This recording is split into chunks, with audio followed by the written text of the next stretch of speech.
In the early hours of a winter morning in northern Norway, the harbor is a blur of motion under the glow of sodium lights that turn the frost-covered docks into a golden haze. The temperature hovers well below freezing, and the air is thick with the sharp scent of salt water and diesel. Along the wharf, a towering cargo ship waits, its massive hull painted with the scars of countless Atlantic crossings. This is the starting point for an extraordinary journey.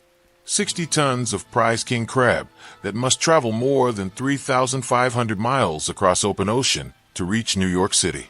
It's a feat that will require perfect coordination between fishermen, processors, dock workers, and ship crews, all working against the clock to keep the cargo in a frozen state from the moment it leaves the sea until it arrives on the other side of the world. The story begins far from the port, in the icy waters of the Barents Sea, where fishing vessels have been working for days to haul in their catch.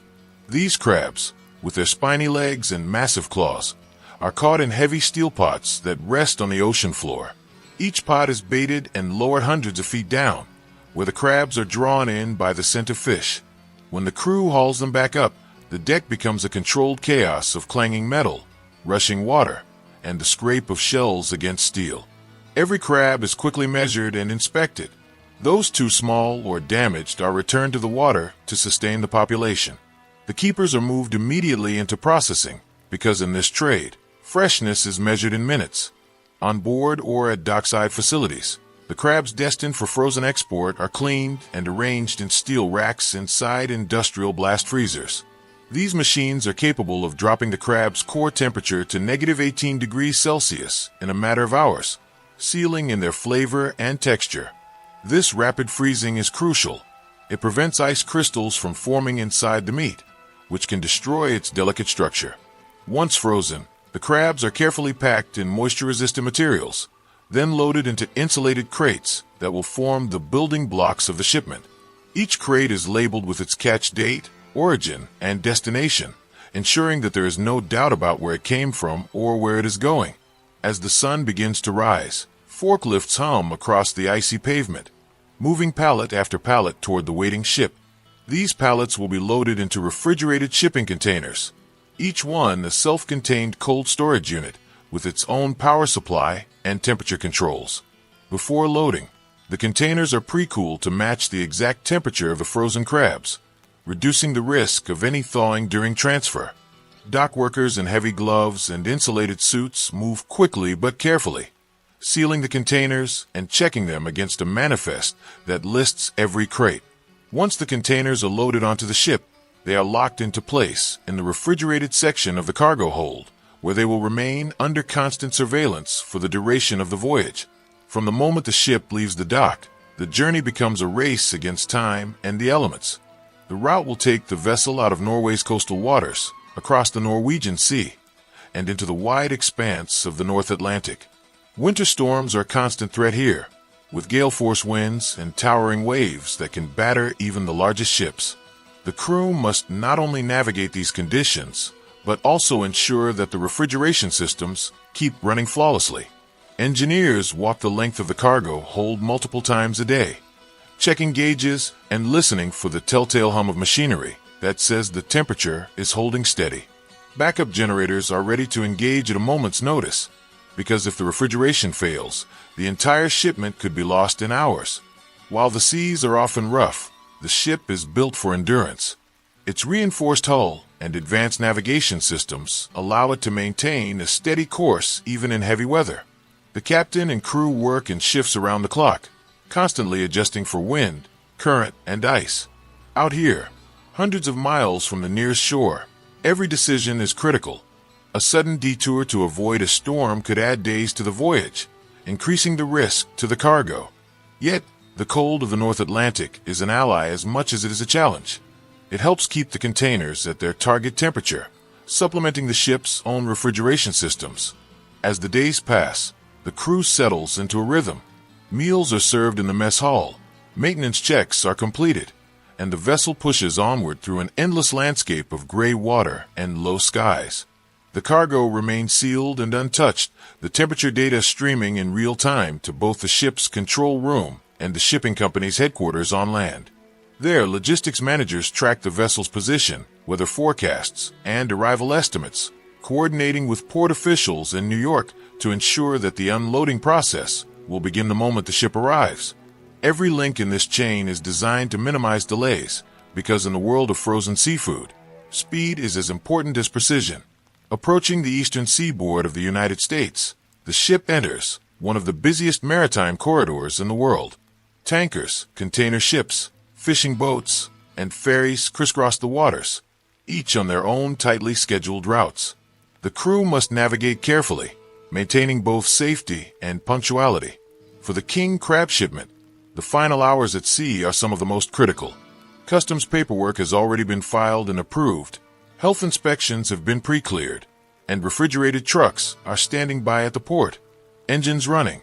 Their own cargo holds chill to match the shipping container's temperature. When the ship finally docks in New York Harbor, the operation to offload the 60 tons of crab will begin immediately, with no room for hesitation. The moment the cargo ship's massive hull eases alongside the pier at the port of New York and New Jersey, the final stage of this transatlantic journey begins. Towering cranes move into position with slow, deliberate precision, their steel arms descending toward the refrigerated containers that have traveled thousands of miles from Norway's icy waters. Dockworkers in reflective jackets and insulated gloves are already in motion, guiding the containers onto waiting chassis, while port inspectors cross-check serial numbers against the shipping manifests. The biting wind that sweeps off the Hudson carries with it a mix of salt and diesel, but the real focus is on the uninterrupted cold that has guarded the shipment since the day it was frozen. For the crew and the logistics teams monitoring from the ground, this is the moment where all their careful planning meets the reality of delivery. Each container is lowered gently onto a waiting truck chassis, and the refrigeration units that have been running on the ship's electrical system are quickly switched over to portable generators. This transition happens in a matter of seconds, long enough to secure the power connection, but never so long that the temperature inside the container rises. The insulated walls trap the frigid air, keeping the king crabs locked in their icy state. Dockworkers check the container's internal thermometers, which show a steady minus 18 degrees Celsius, proof that the cold chain has held firm across the Atlantic. These readings are logged digitally and stored as part of the shipment's traceability record, a requirement for high-value seafood imports. From the dock, the containers are driven a short distance to an inland cold storage facility. These warehouses are enormous, climate-controlled fortresses, where the air inside is so cold that a mist forms whenever the heavy steel doors are opened. Here, the 60 tons of king crab will be broken down into smaller shipments for distribution. The pallets are unloaded and scanned into the warehouse inventory system, each box identified by a barcode that ties it back to its original catch data. This level of detail isn't just for paperwork. It reassures distributors and chefs that the seafood they're buying is exactly what it claims to be, with an unbroken record from sea to table. Inside the warehouse, workers wearing thick insulated suits move the pallets into long rows of shelving that stretch for hundreds of feet. The crabs, still frozen solid, are stacked in neat columns, their packaging gleaming with frost. In one section, a crew is already preparing the first outbound deliveries. Using handheld scanners, they locate the specific pallets earmarked for high-end restaurants and specialty seafood markets. These are loaded directly into refrigerated trucks that have been pre-cooled to the same temperature as the warehouse. Matching temperatures at every stage prevents the crabs from experiencing thermal shock, which could cause condensation and degrade quality. The trucks themselves are equipped with GPS trackers and live temperature monitors, allowing the logistics control center to watch each shipment's progress in real time. If a truck deviates from its route or if the temperature inside the cargo hold fluctuates by even a single degree, an alert is sent immediately to both the driver and the dispatcher. In this business, there is no margin for error. A single failure could mean thousands of dollars in lost product and weeks of work undone in a matter of hours. That's why the drivers assigned to these deliveries are veterans of the trade. People who understand that they are carrying cargo worth more than most passenger cars, and that punctuality is as critical as refrigeration. The first trucks roll out of the warehouse before dawn, merging into the stream of traffic bound for Manhattan, Brooklyn, and beyond. Some will head toward the city's bustling seafood markets, where buyers from across the region arrive in the early morning to secure their supplies. Others will make direct deliveries to restaurants whose chefs have been waiting for weeks to get their hands on this particular batch of Norwegian king crab. These chefs know that the quality they're about to receive is the result of a flawless cold chain, maintained over thousands of miles and through the combined efforts of dozens of people they will never meet. In the market district, the arrival of the trucks is met with a flurry of activity. Pallets are wheeled down narrow aisles, the air clouding with vapor as the frozen boxes pass from the chill of the truck into the equally cold storage rooms of the wholesalers. Buyers check the labels, confirming the catch origin, and make quick decisions about how much they can take before the supply runs out. For some, these crabs will be sold directly to customers for at-home preparation. For others, they will be shipped further still, to cities like Boston, Chicago, or Miami, each journey adding another layer to the product's already complex travel history. In the kitchens of New York, anticipation builds. Phone calls are made to confirm delivery times, and extra hands are brought in to handle the incoming product. In some restaurants, the arrival of the king crab shipment is treated almost like an event. The kitchen staff gathers as the boxes are brought in, their surfaces still coated in frost from the long voyage. These moments, unseen by the diners who will later enjoy the meat, are charged with a quiet sense of accomplishment. Every unopened box is a symbol of a promise kept, that the crabs would arrive exactly as they left, perfectly preserved, ready to be transformed into dishes that justify their long and expensive journey. Back in the remote northern waters where this journey began, the story of these crabs has already passed through several worlds before reaching the kitchens of New York. In small Norwegian fishing towns, the men and women who pull these creatures from the depths work in an environment that is as unforgiving as it is beautiful.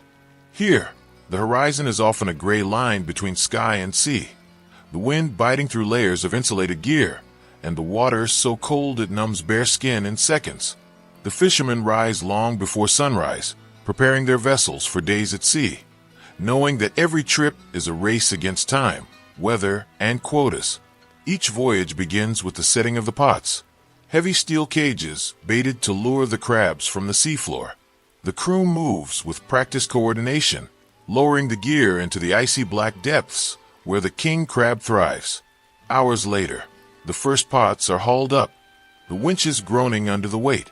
The crabs emerge slowly, their spiny legs tangling together, their shells gleaming wet under the deck lights.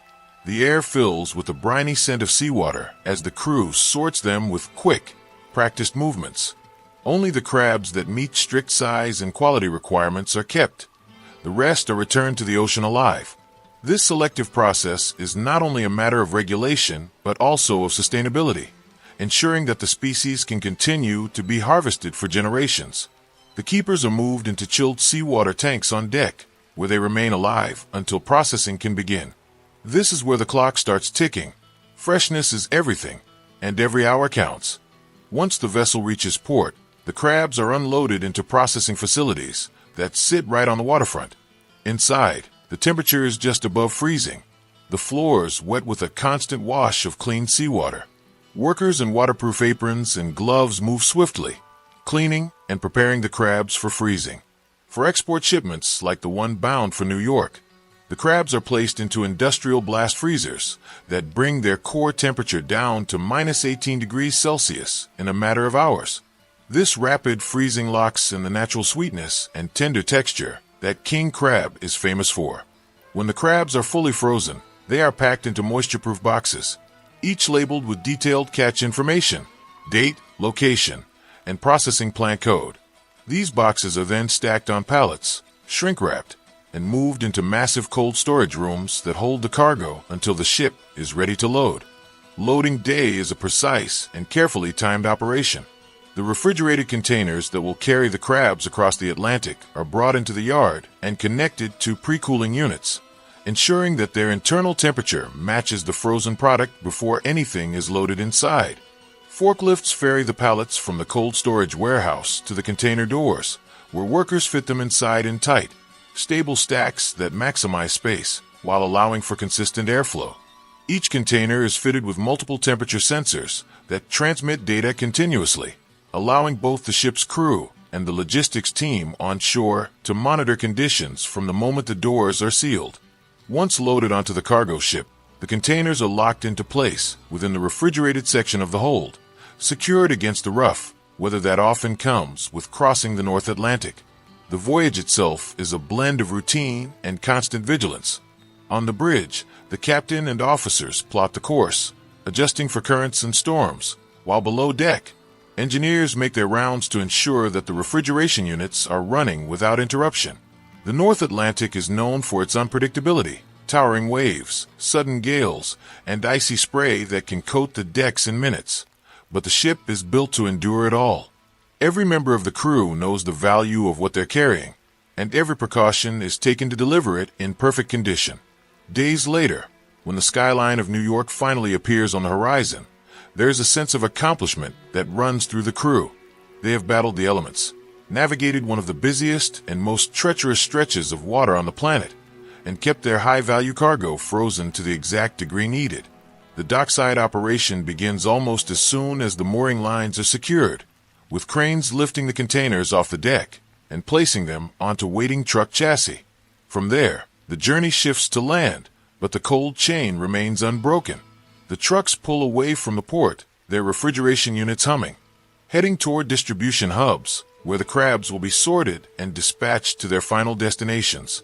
What began as a dangerous and physically demanding harvest in the icy waters of Norway is now only hours away from being plated in some of the most exclusive dining rooms in America, completing a journey that spans oceans and cultures, yet leaves the crabs as pristine as the moment they were pulled from the sea. In the kitchens of New York's most celebrated restaurants, the arrival of the Norwegian king crab shipment is met with the same anticipation and precision as a grand opening night performance. The boxes come in from the refrigerated trucks still rimmed with frost, each one a sealed vault holding a product that has traveled thousands of miles without surrendering a single degree of cold. The staff moves quickly, transferring the cargo from the loading area to deep freezers or walk-in cold rooms, ensuring that the chain of preservation remains uninterrupted. Executive chefs inspect the deliveries personally, running their hands over the icy shells, noting the consistent size, the perfect coloration, and the unmistakable signature of careful processing. This is more than just a supply drop. It's the culmination of a journey that began in the darkness of the Barents Sea and has passed through multiple worlds to arrive here. The preparation of these crabs is almost ceremonial. They are thawed slowly, in carefully controlled environments that prevent any loss of texture or flavor. Some chefs allow them to rest for an entire day in a refrigerated space, letting the ice melt gradually so that the meat retains its natural sweetness. Others use precision water baths set just above freezing, a method that keeps the meat supple while maintaining the purity of flavor. When the crabs are ready, the kitchen shifts into high gear. Large steamers hiss and release aromatic clouds, while saucepans bubble with reductions meant to complement, not overshadow, the delicate taste of the crab. Every leg is handled like a work of art, cracked open with care, so the meat emerges in flawless segments, ready to be plated with elegance. For the diner, the first bite is an experience. The meat is tender, rich, and faintly briny, a taste that transports them to the icy waters where these crabs lived. Many will savor the flavor without knowing the effort it took to bring it here, without realizing that what sits on their plate has been the focus of coordinated work from dozens of people across 2 continents. They may not picture the fishermen working in the frozen pre-dawn darkness, the dockworkers maneuvering pallets into pre-chilled containers, the engineers walking the ship's cargo hold in the middle of a storm to check refrigeration units, or the customs agents clearing the shipment at the port so it could move swiftly to market. But even without knowing, they can feel the quality. The perfect preservation of the crab tells its own silent story. The value of this journey isn't measured only in the market price of the crab, but in the trust it represents. Every link in the chain must perform flawlessly. The fishermen ensuring sustainability by returning undersized crabs to the sea, the processing teams freezing the catch within hours to lock in freshness, the shipping crews maintaining an unbroken cold chain across the unpredictable Atlantic. the truck drivers delivering with precision, timing to meet the demands of elite kitchens. If any one part of this chain fails, the entire effort collapses. But when it works, as it has for this shipment, the result is perfection. A product as pristine in New York as it was the moment it left Norway. This is why chefs are willing to wait for these shipments, why they build menus around their arrival, and why diners are willing to pay a premium for a dish that embodies so much craftsmanship and care. It's not just seafood. It's a piece of the ocean's history, brought to the table through human skill, coordination, and respect for the product. Each plate tells a story of resilience against nature's challenges, of technology meeting tradition, of global trade working at its very best. It's a story worth telling because it reveals just how much goes into something that most people experience in only a few minutes of eating. And for every shipment like this, there are countless others around the world, each with its own journey, its own challenges, and its own moments of triumph. Whether it's king crab from Norway, tuna from the Pacific, or salmon from Alaska, these supply chains are living networks of people and machines working in harmony to bring the world's finest flavors to your plate. By exploring these stories, you begin to see food not just as a meal, but as a marvel of human effort and global connection. If you've followed this journey from start to finish, standing with the fishermen in the icy wind, watching the blast freezers lock in the crab's freshness, crossing the Atlantic in the hold of a cargo ship, moving through the port under the watchful eyes of customs officials, and arriving here, in the heart of New York's dining scene, you now understand how extraordinary it really is. And this is just one story among many. There are more oceans to cross, more ports to visit, more untold accounts of how the world's most remarkable foods make it from their place of origin to your table. That's why it's so important that you subscribe to this channel. By subscribing, you're not just supporting the creation of content like this, you're ensuring that you never miss another journey like the one you've just experienced. You'll be part of a community that values the hidden stories behind the food we eat, that appreciates the hard work of those who bring these products to life, and that seeks to understand the world through the lens of its most incredible flavors. Every new video is another adventure, another crossing, another chance to witness the skill, dedication, and passion that connects the most remote corners of the planet to your plate. So click that subscribe button now and join us for the next voyage, the next catch, the next story that will travel thousands of miles to bring you closer to the world than ever before.